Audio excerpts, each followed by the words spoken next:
करें। मयंक एक multinational company में ब्रांच मैनेजर की नौकरी करता था। एक रोज मयंक को ऑफिस से घर जाने में देरी हो गई।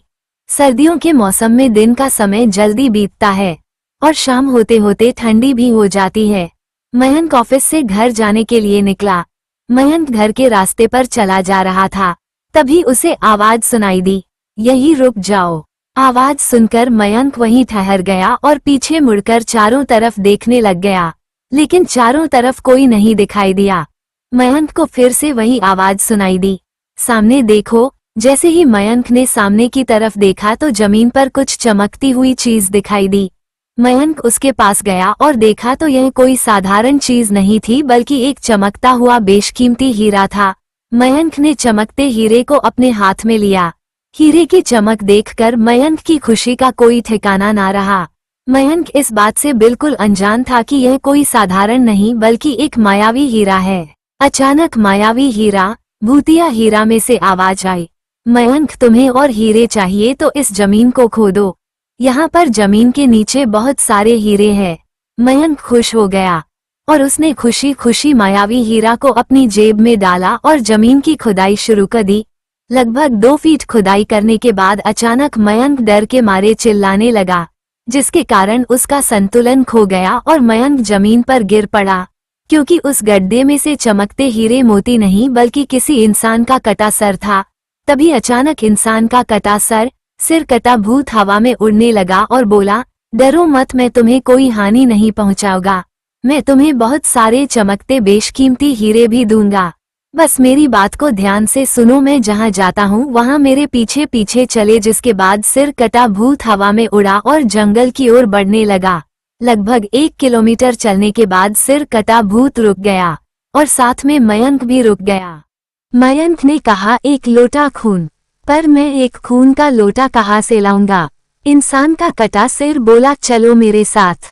वो डरावना चेहरा मयंक को साथ लेकर थोड़ी दूर गया, जहां उसे एक इंसान को जाते हुए दिखाई देता है। सिर कटा भूत बोला, उस इंसान की हत्या कर उसका खून ले आओ। मयंक डर गया और बोला, नहीं नहीं, यह मुझसे नहीं होगा, मैं किसी की हत्या नहीं कर सकता। सिर कटा भूत बोला, यदि तुमने मेरा कहा नहीं माना तो मैं तुम्हारी जिंदगी बर्बाद कर दूंगा। मयंक हाथ जोड़कर उस कटे सिर से कहता है, मुझे माफ कर दो। यदि मैं उस इंसान की हत्या कर दूंगा तो पुलिस मुझे सजा देगी और मेरी पूरी जिंदगी जेल की कालकोठरी में बीत जाएगी। कटा सिर कुछ तंत्र शक्तियों का उच्चारण करता है और एक छुरी और लोटा प्रकट हो जाता है।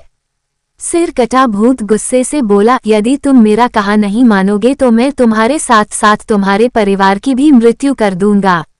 मौत के डर से मयंक उस व्यक्ति की हत्या करके खून का लोटा भर कर ले आता है और इंसान के कटे हुए सिर के पास रख देता है, जिसको देखकर वो भूत बहुत खुश हुआ और मयंक से बोला, ये खून का लोटा मेरे धड़ पर डाल दे।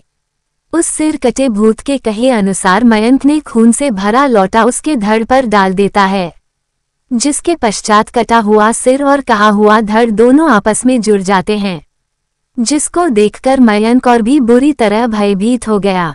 जो भी हो रहा था उसको देखकर मयंक की हालत बहुत खराब हो गई थी।